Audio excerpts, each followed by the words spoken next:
So, previous podcast, we're in Gold Coast with Julie and Juliana.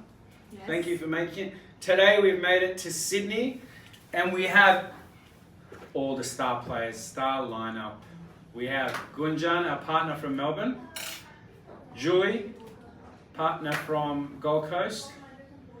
Myself, I don't need an introduction. And Juliana, senior partner from Gold Coast. And the one and only Ameline from Sydney. Thank you for being here, guys. Thank you. Thank you for the invitation. So we're just going to talk. Start us off, Juliana. Okay, What are we talking about Julia today? wants to talk about English requirement for the 42 visa.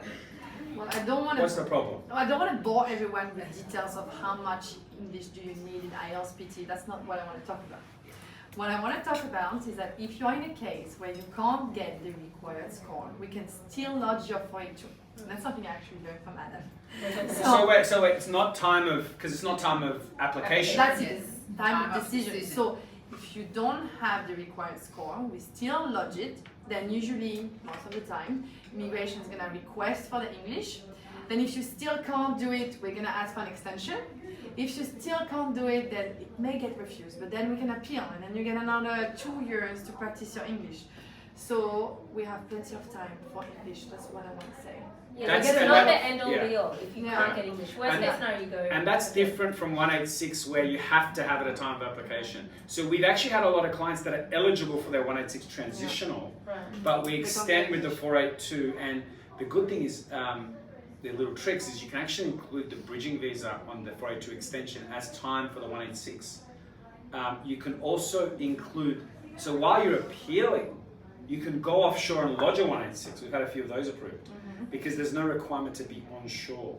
So there's a lot, like obviously the specifics, I'll probably need to book an appointment. Yeah. Yeah. Unfortunately, there's a lot of But every migration case lawyers. is different as well, Yeah. and it's better to book an appointment for sure. But Yeah, just don't like, panic yeah, if your general English information. is yeah. not like up to It's what not, you it's need. not at the end of the world. Exactly, we can still do it. Yeah. We have a few tricks up our sleeves. Yeah. Fantastic. So yeah, one thing, that's the English for, okay, so to just break down, and a lot of people know this, so it's IELTS.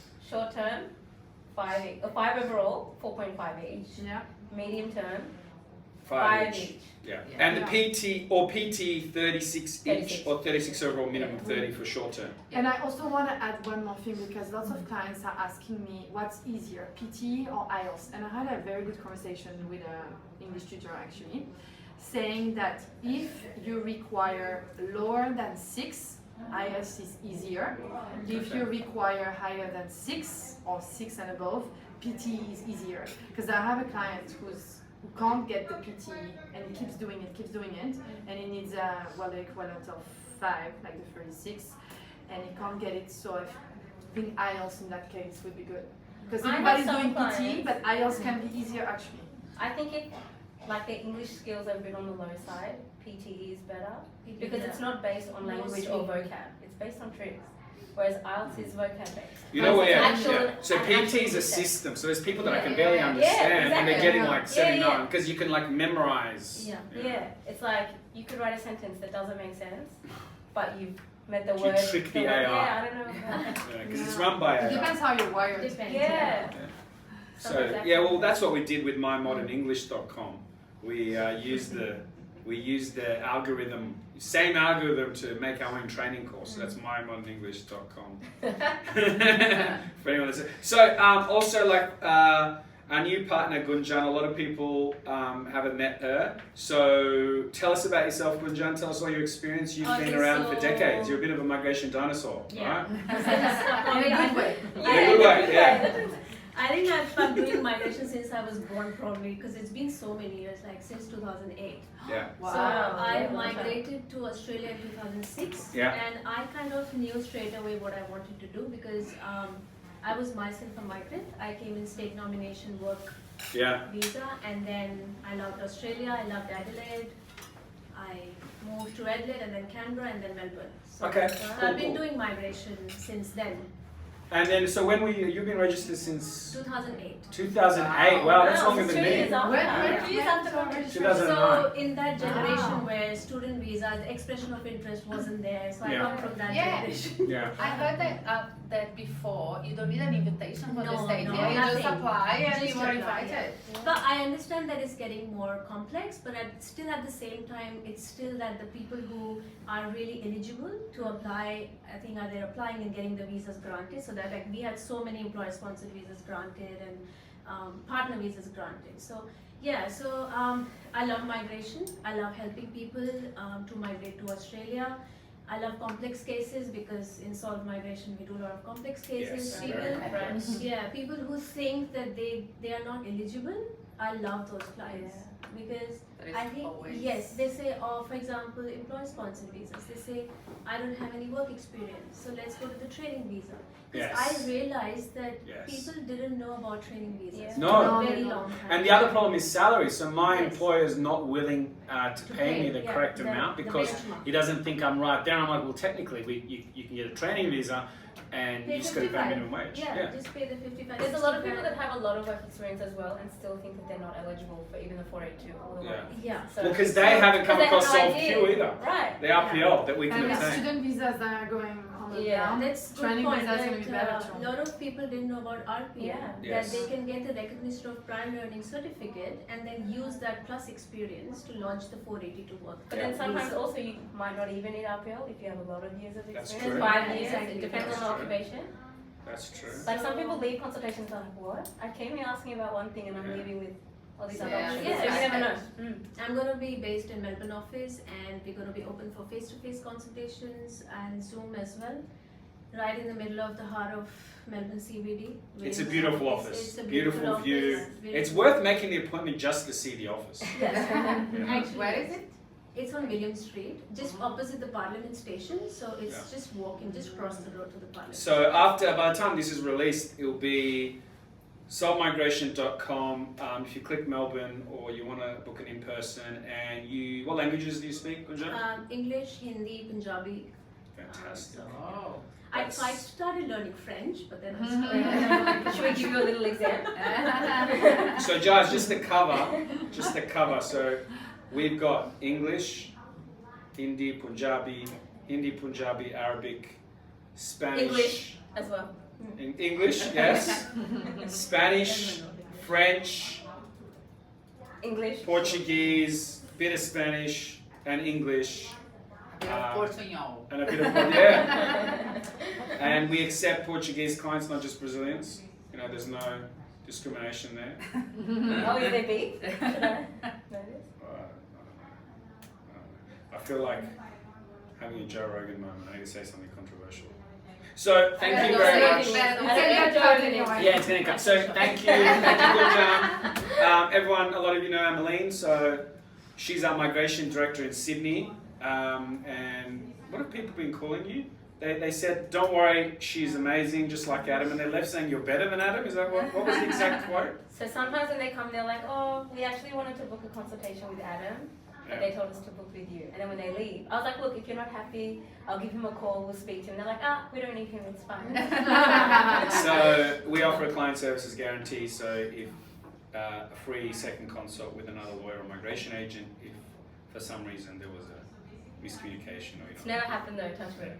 So okay, so that's the clarification for English. What other topics are 407 justice? What are we? The 4008, the justice pilot that Okay. came in. So Juliana, do you want to run us through? Yeah, a few clients have been asking about this visa. So it's quite new. Yeah, from 1st of July, they just come up with this visa where everyone thinks they are eligible now. Yeah. But we just want to say no, everyone is eligible. So who is this visa for? So for people that, well, what should I say, lodged a complaint or have a certification, yeah? I think have lodged the complaint. So wait, these Have an are. active case. Yeah, But let's break it down. What visa do they have? So people it's on a a sponsor substantive visa. well, substantive visa. So it doesn't have to be a sponsor visa. No. Wow. But you have an active case Yeah, with your previous employer. Against your previous. Against your previous Yeah, employer. like if you have an exploitation matter, for example. Okay. Or And you lodge a complaint. Yeah. And you are willing to seek for a justice in this case. But you need to have a substantive visa, not expiring 28 days. Yeah? expiring in Within 28 days. days. Less Yes. than 28 days, or not expired more than 28 days. Yeah, So the you same as are- what the COVID was. Kind of similar to your Yeah. COVID visa extension. Yeah, but The you extension cannot. part, because the other one was 90 days. Yeah, but you cannot be on a bridging visa for over 28 days. Over 28. And that's what everybody is coming after. Okay. So So they're they are- waiting on this Yeah. student. Yeah. So they are waiting, for example, for the AAT appealing of the decision, say, oh, now, my employer is asking me to work for 100 hours or something like that. Or And now now, payment or yeah, Exactly. or there is harassment, for example. Then you might be eligible to apply for this visa. The time But frame is very important. yeah, time frame and the certificate with the That you've lodged your complaint. right, complaint organization. I think people are thinking it's like a new COVID visa. but Yes, it's not. exactly. It's like a way to But- get rid of. You are talking about complaints, but you can also have like a work compensation claim, like if you Similar, injured yeah. yourself Yeah, Yeah. in the workplace, you Right. can also use I that think visa as it's well. just based on they're giving you more time to just stay here. Stay here. So So And you finalize get, your you case, get like a finalize year, it. but then Yeah. you can use that time because you Up have to full 2 work years. rights. Yeah. Up to you to then find a new employer. Just to summarise, 408, you've got a visa that expires in 28 days or it's been less than 28 days since it has expired. Mhm. You've got an ongoing matter, workers' comp matter or a fair work matter against your employer. Then you can apply for a 1 to 2 year visa that gives you full work rights. And during that time you can then lodge, for example, a sponsor visa, a partner visa, Yeah. or whatever, Or do a nomination transfer, whatever. nomination transfer or whatever Yeah. goes through. So it kind of opens up a lot of strategies, and what we basically say is, look, you're not going to be able to break down the process, but if you think you're eligible, you think there's a way, you can jump on our website, book an Yeah, come appointment. speak to us and then we'll assess your individual. And we do work together. So what happens for the consultation process, right, is obviously no one is perfect, so you book an appointment with one of our staff. Once you've left, you will get the whole plan in writing. So unlike other law firms, the consult fee includes the plan in writing, follow-ups, plus we've got a centralized system that's run by AI that allows us to put all the advice together. Everyone puts in what they think. So a lot of the time, even me, I know, who has got advice from other staff, and then we can update you. So you're drawing on all our experience. I'd say 1,000 years of experience with all our staff together from We're such a different good team, like perspectives. we just Yeah. bounce off each other. Like you won't always Yeah. have the answer. Yeah, so another confusion with the 482 visa, 1 year, 2 years, applying for PR, applying for 42, so anyone wants to. Some of my consults, I'm getting a lot of people who are like, oh, the 1 year change for the work experience. Does Yes. that go on? Okay. Am I Can I eligible apply for the 1 year? 186? Am I eligible for the 186 after working for 1 year on the 482? No. No. So what is this Still- new change that's coming in? The new change is for the work experience requirement to apply for the 482 visa. So it used to be 3 years work experience. Sorry, 2 years work. Cut it. Okay, so before, or currently, until the 23rd of November 2024, the requirement for the 482 visa is 2 years full-time work experience. After the 23rd of November, that will come down to 1 year. So people are confusing that 1 year to now being 1 transferable year to to the get to the 186, PR, yeah. which is not what it is. There is another confusion though as well, is that it's 2 years plus qualification and 1 year plus qualification. So if you're at skill level 2 or 3 and you do not have qualification, no matter what, you're still gonna need 3 years Yes. after Yes. 24th November. Because I have a lot of clients say, 1 year, that's And fine. that's So why I- we need what? RPL. Yeah. So cute. So if we can get you that qualification, you bring down the experience to 1 year, which is drastically less, especially if you're on a student visa, because Right. to get 3 years is 6 years. It's gonna, It's exactly. you're It's a lot. gonna be. Yeah, I don't Good know. I times. don't think that clients see that occupations have their own criteria, so the work Yeah. experience for that is different. Yeah. It's not like a cookie cutter fit for everyone. And a lot of lawyers So- don't know the Yeah, amount of that's true. cases that get screwed up because someone working in a back office has decided to give the wrong advice. I had a consultation with Yeah. someone yesterday, they were hysterical. They were like, we have to go back because we need 6 years to lodge as a contract administrator. I was like, sorry? They're like, yeah, we have to get a skill assessment with 6 years work experience. What? I was like, where did you go? And I was like, Habibi, I'll read it out to you. Like, I'll Yeah. screen share with you. And that's And not she was even hysterical, that's she not was even crying. complex legislation. Yeah. It's there That's for right a there for reason. everyone. So I was like, are you sure they were registered? She was like, yeah, I was a lawyer.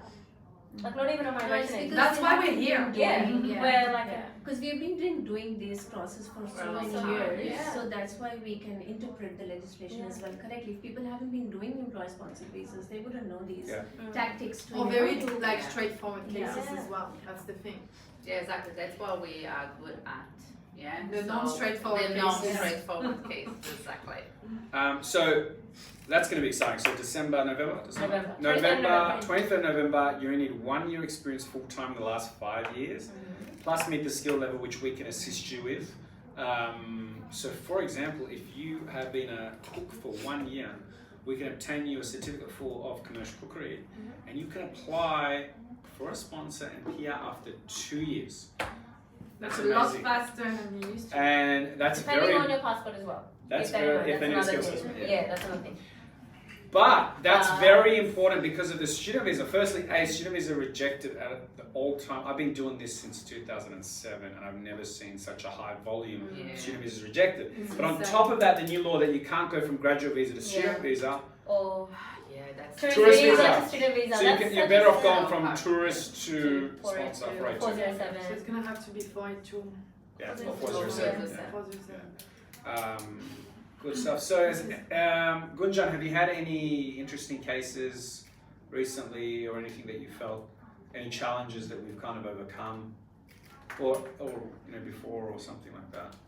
I've had with trade occupations, Yeah. I had a lot of clients saying that I've been told I'm not eligible, similar to what we were talking about, and they had like 1 year of experience, Yeah. like you mentioned, and then we got the RPL certificate done, and then we launched the application. Plus, I've also had clients saying that I've had 2 years of experience before qualification. Now, a lot of people, clients have been advised that you need that experience after qualification, which is not mandatory. I had so many clients successful, got visa approved where they had the work experience before qualification. Yeah, that's a big So if and but. that's, Yeah, dependent. So for the 2 years that you need, that can be previous to qualification, Yes, they can be. which is different again to the 1 in 6, which is 6. you need 3 years post. So Post-qualification. they're not things you need to know. All you need to know is it's very, very complex. We will obviously work it out, and we break those things down in the process map that we sent out.